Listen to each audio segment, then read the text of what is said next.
Hey food bloggers, thank you so much for joining me in this mindset and self-care focused episode here on Eat Blog Talk.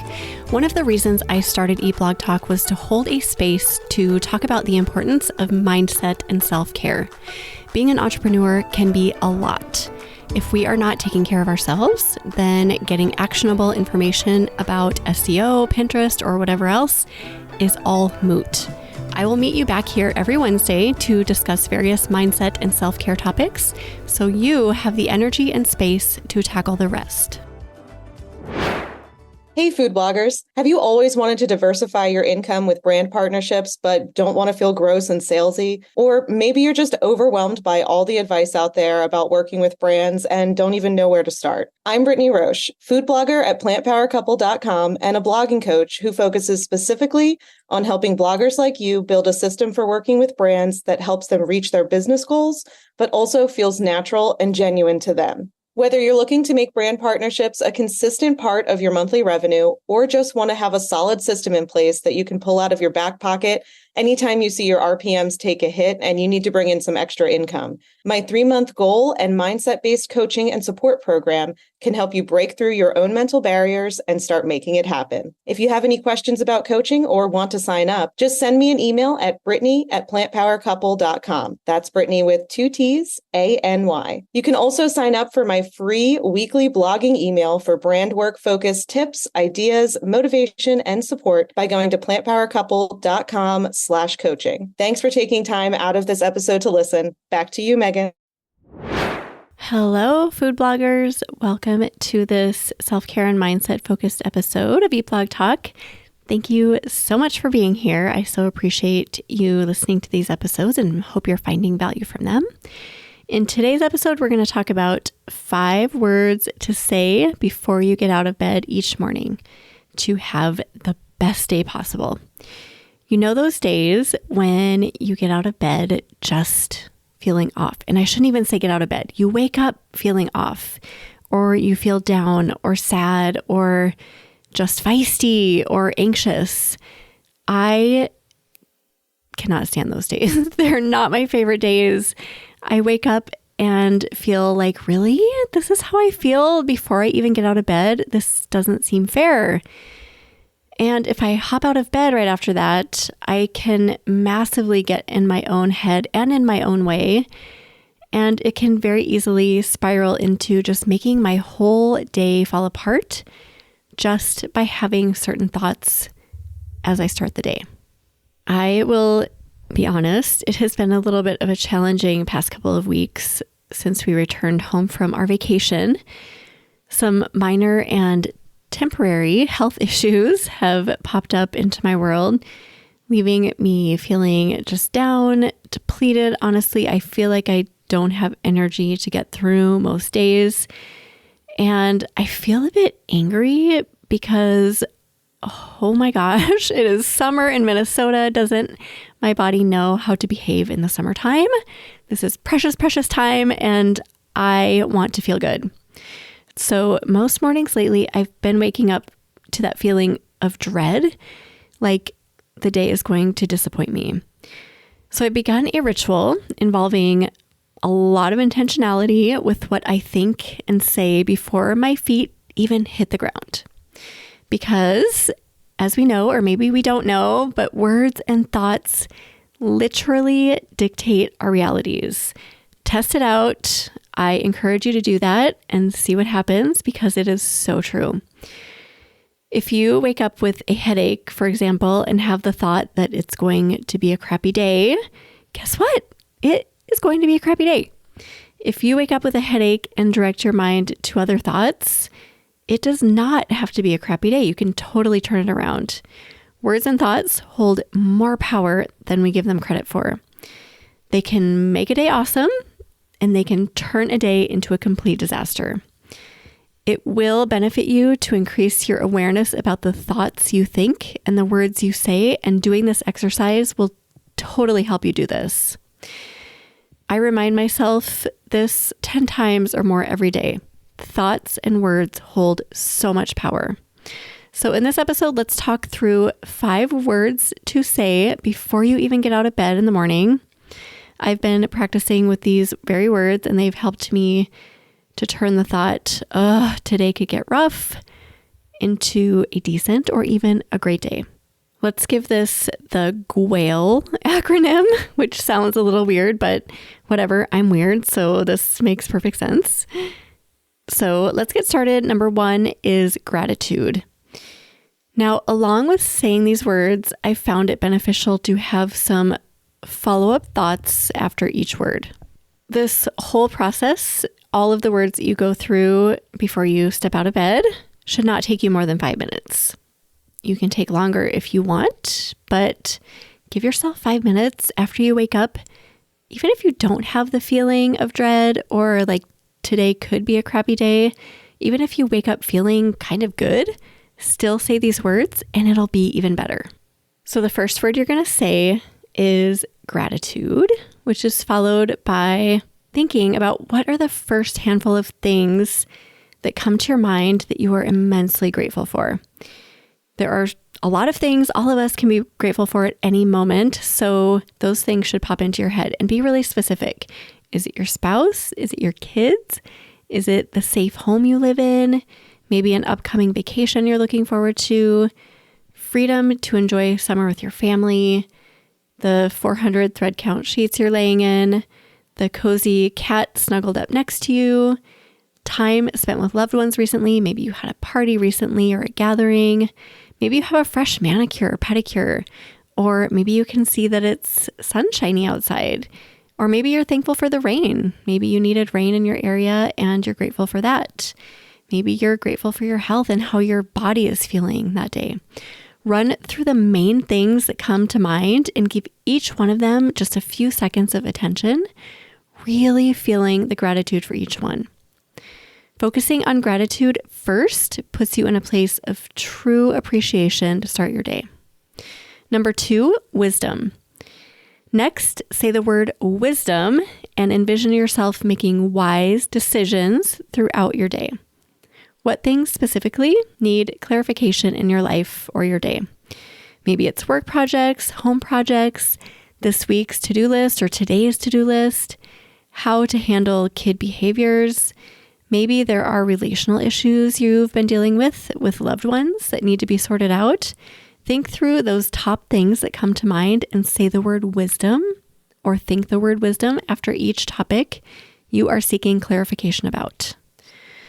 Number 3, abundance. I love this one because of something I heard on a podcast a while back. I remember the podcaster, and I'm so sorry, I never remember the names of who said certain things, why they're in my brain, where they came from. So I wish I could give everyone the attribution they deserve, but I do not remember who said this. Whoever this was, I remember them talking about having that feeling of lack in their lives and then just stopping and taking inventory of everything around them and seeing so much abundance literally everywhere. And this podcaster gave the example of looking at a single tree in the summertime. What do you see when you see a tree? You see leaves. You see so many leaves. It's kind of miraculous how many little leaves can grow on one single tree. It's so abundant. And then if you look at all the trees in your neighborhood and see all the leaves that accumulate between all of those trees, it's kind of crazy. Now look at the ground. Oh my gosh, the blades of grass are endless. There are so many blades of grass in your front yard, in your backyard, in your neighbor's yards, and think of all the yards in your city and in the country and in the world. And if you're near a beach, look at all the grains of sand on a beach. It's astounding, honestly.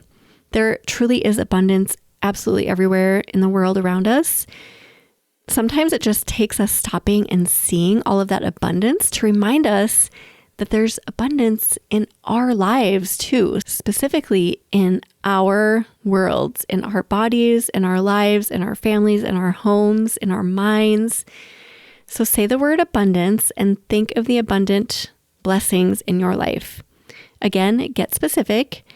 Maybe it's money in your bank account. Even if it's just 1 cent in the green, it's abundant. Clothes in your closet, shoes in your closet, love in your home, food in the pantry, gas in your gas tank. projects on your to-do list. Even if you feel overwhelmed by them, there are abundant projects that you can work on.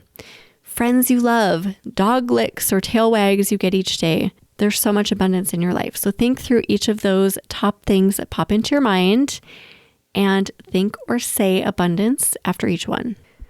Number 4, inspiration. Inspiration is one that seems to elude me when I'm feeling down or stuck or out of sync with my soul. So this is a really important one to start the day with, at least for me. Say or think the word inspiration, followed by a few things you feel inspired by in that moment. If you don't feel inspired by anything, and this definitely happens for me, I get in spots where I just don't feel inspired by much of anything, then just sit with the word and ask for inspiration to find you today. Maybe you're inspired by a specific content cluster or ingredient on your blog that you're really passionate about exploring in the kitchen. Or maybe it's art you want to create or something you want to say to a loved one. Maybe it's planting flowers in the garden or just upkeeping your yard. Maybe it is walking in nature with your dog or planning a trip or spending time with your sibling this weekend. Whatever it is, put it in your brain. I feel like I have some pretty off-the-wall inspiration this time of year, every year, based on the way my husband looks at me after I talk about each one. I see in his eyes that it's a little bit odd, but I'm going to tell you a few of them to show you that inspiration can come in many forms and from odd places, but to just run with it. Okay, no judgment. That's a preface to this next little section. Milkweed, which grows in our yard. Monarch eggs are laid on milkweed, which grow into caterpillars, and then monarch butterflies. Harvesting and growing monarch caterpillars into monarch butterflies lights me up inside. I don't know why. I love it. Every time I see the milkweed start growing in our yard, I get so excited. Also, we have mulberry trees in our yard. This lights me up too. I love plucking the mulberries off, just taking the time to do that and wash them and put them in baked goods. I don't know why, but this really inspires me. It lights up my heart. Going to farmers markets in the summer really lights me up too. If you just even say those 2 words, I get really excited. Like, yes, let's go. Let's get some fresh veggies. I love grabbing fresh vegetables and planning out what I'm going to do with the ingredients, cooking them, eating them, adding them to a dinner, whatever. It just lights me up. Also tidying up our yard. I love walking around our yard and making it just nice and tidy, pulling a few weeds here and there. Also planning and hosting parties with friends or family members. Sitting in my backyard and just gazing at the sunset on a lovely summer day, or planning vacations for the coming year. All of these things are so inspiring for me. So when you feel that twinge of inspiration, even if it's something really off the wall, be sure to follow through with it. At the very minimum, write it down in your journal or in a notebook so you don't forget about it and you don't leave that inspired feeling behind, because it's important. Those little twinges of inspiration are trying to tell you something. And it all starts with asking to see the inspiration, to feel it. So start your day with the word. And number 5, love. Last but not least, and actually probably the most important of all of these, is love.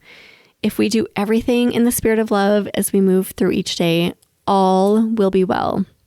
Love is a word I say to myself repeatedly throughout every day of my life. I am not kidding you. When I start judging someone, or maybe I start judging myself, I stop and I just say love. When I feel fear creeping in, which feels like it's a lot of the time, or maybe I feel anxiety creeping in too, love. Love is the antidote for all bad thoughts, and therefore it's the catch-all reflex word to say when in doubt. Making it the perfect last word on your list to say before you hop out of bed, just say love. This encompasses so many things. It refers to the things you already love. It dispels fear, judgment, anxiety, and worry. It's a powerful word.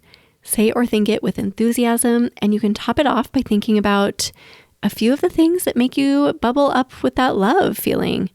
Family members, maybe the note or text you got from a friend yesterday, the grace your spouse or a kid or a friend had with you, the feeling you had while spending time with your loved ones or your children. Let yourself feel the love feels. End this morning ritual with the word love. Okay, that's all we have. It doesn't hurt to run through all of them again, by the way. If you take the time to think through those specific things that we talked about in this episode, you might just want to recap at the end and just go through gratitude, wisdom, abundance, inspiration, and love. You're going to set such a good tone for your day, and it's going to cover all the bases to start your day with these powerhouse words and the feelings and emotions that will come from thinking about them to give you that awesome extra edge to start and endure and finish your day with. You've got this. I'm so excited about this one. I'm going to keep doing this because it's such a simple practice, but there's so much power in it. I really hope you enjoyed this episode, friends. Thank you for listening. I will see you next week. Thank you so much for listening to this mindset and self-care episode here on eBlog Talk. If you are a food blogger providing a service for other food bloggers and you want to spread the word about the value that you offer, I would love to offer you a free way to do just this. Send me a 60-second audio clip to be featured in a mindset and self-care episode here on eBlog Talk in 2024. Go to eblogtalk.com/audio clip to learn more.